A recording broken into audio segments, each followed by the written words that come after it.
Hi my dear friends, hope you are all doing well. ഇന്ന് നമുക്ക് P Ramachandran എഴുതിയ how simple എന്ന പോം ഡിസ്കസ് ചെയ്യാം. ലളിതം എന്ന മലയാള കവിതയുടെ ഇംഗ്ലീഷ് വിവർത്തനമാണ് ഈ കവിത. അപ്പോൾ ഒരു പക്ഷിയുടെ ലളിതമായ ജീവിതത്തെക്കുറിച്ചാണ് ഈ കവിത നമുക്ക് പറഞ്ഞു തരുന്നത്.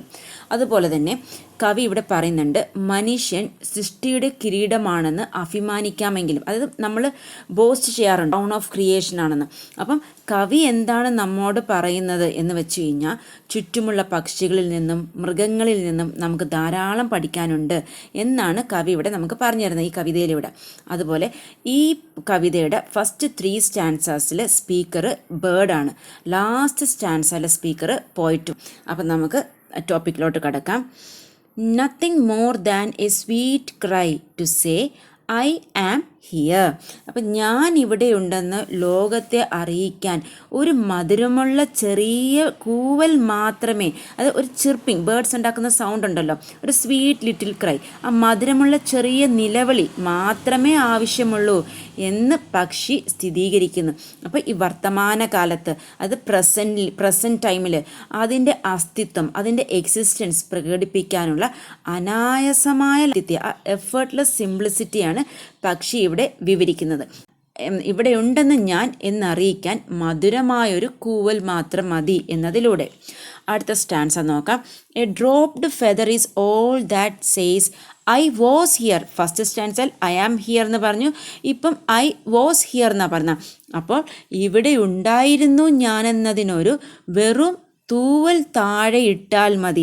അതായത് ഒരു തൂവൽ പൊഴിക്കുക എന്നത് ഒരു പ്രത്യേക സമയത്ത് ഒരു പ്രത്യേക സ്ഥലത്ത് പക്ഷി ഉണ്ടായിരുന്നുവെന്ന് ഒരു പക്ഷിക്ക് തെളിയിക്കാൻ കഴിയുന്ന ആ ലാളിത്യത്തെ സൂചിപ്പിക്കുന്നു.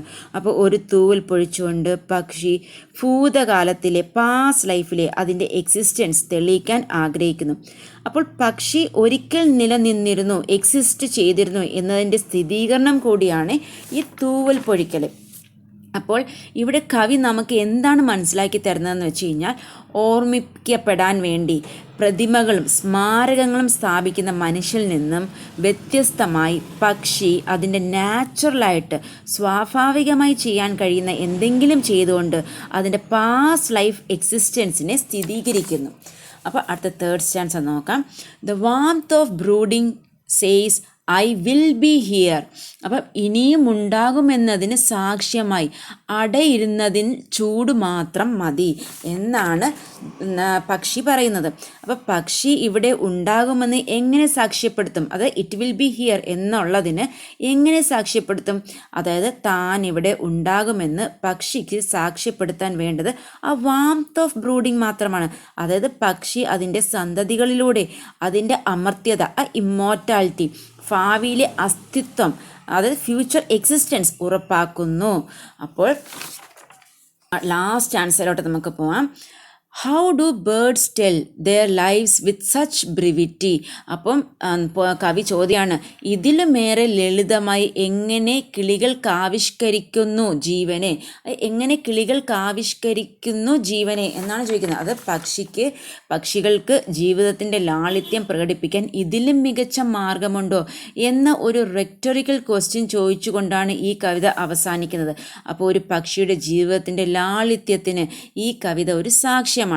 അപ്പം ഈ കവിതയിലൂടെ കവി നമുക്ക് നൽകുന്ന സന്ദേശം, മെസ്സേജ് എന്താന്ന് വെച്ച് കഴിഞ്ഞാൽ, ഭൂമിയുടെ മേലുള്ള ആ ആധിപത്യത്തിനായുള്ള അന്വേഷണത്തിൽ മനുഷ്യൻ പ്രകൃതി ചൂഷണം ചെയ്യുകയും പരിസ്ഥിതി സന്തുലാവസ്ഥയെ തകിടം മറിക്കുകയും ചെയ്യുന്നു. അപ്പോൾ പ്രകൃതി വിഭവങ്ങളെ എന്തൊക്കെയാണ് ചെയ്യുന്നത്? പ്രകൃതി വിഭവങ്ങളെ ദുരുപയോഗം ചെയ്യുന്നു, എല്ലാം മലിനമാക്കുകയും ചെയ്യുന്നു. അപ്പോൾ മറുവശത്ത് പക്ഷികൾ അവർ ജീവിക്കുന്ന പ്രകൃതി പരിസ്ഥിതിയുടെ സന്തുലിതാവസ്ഥയെ ഒരിക്കലും സ്വസ്ഥമാക്കാതെ നിശബ്ദമായി അവരുടെ കാര്യങ്ങൾ ചെയ്യുന്നു. അപ്പോൾ പ്രകൃതിയുമായി ഇണങ്ങി ജീവിക്കുന്ന പക്ഷികൾ ചിലയ്ക്കുകയോ തൂവൽ പൊഴിക്കുകയോ പോലുള്ള ലളിതമായ പ്രവർത്തികളിലൂടെ അവരുടെ സിംപ്ലിസിറ്റി ഓഫ് എക്സിസ്റ്റൻസ് പ്രകടിപ്പിക്കുന്നു. ഇവിടെ കവിത എന്തുവാണ് താരതമ്യം ചെയ്യുന്നത്? അതായത് മനുഷ്യ ജീവിതത്തിൻ്റെ സങ്കീർണതയും കൃത്രിമത്വത്തെയും അതുപോലെ പക്ഷിയുടെ ജീവിതത്തിൻ്റെ ലാളിത്യവും സ്വാഭാവികതയും തമ്മിൽ കവിത താരതമ്യം ചെയ്യുന്നു. I hope you are clear with this explanation, and if you feel this class useful, please share with your friends too. Thank you.